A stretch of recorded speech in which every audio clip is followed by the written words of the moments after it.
ថ្ងៃនេះមានបងប្អូនខ្មែរយើងមកពីខាងរត់លើមកលេងផ្លូដាហើយមកដល់ផ្ទះខ្ញុំភ្លាមគឺខ្ញុំមិនមានអីទទួលគាត់ទេបងប្អូនមានតែមកកាក់មកដើមនឹងឯងហើយផ្លែវាទៅតែតូច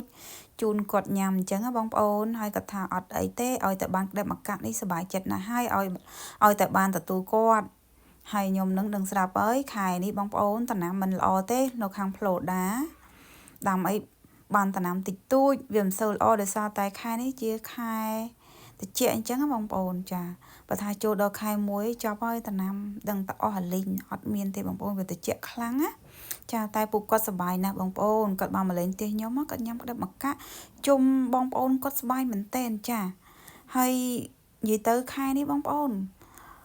ផ្លែឈើតំណាំអីស្លឹកឈើស្លឹកព្រៃអីក៏វាងាប់អស់ដែរវាអត់មានណាហើយបើថាផ្លែឈើខុសខែខុសថ្ងៃអីហ្នឹងវាអត់ផ្លែទេបងប្អូន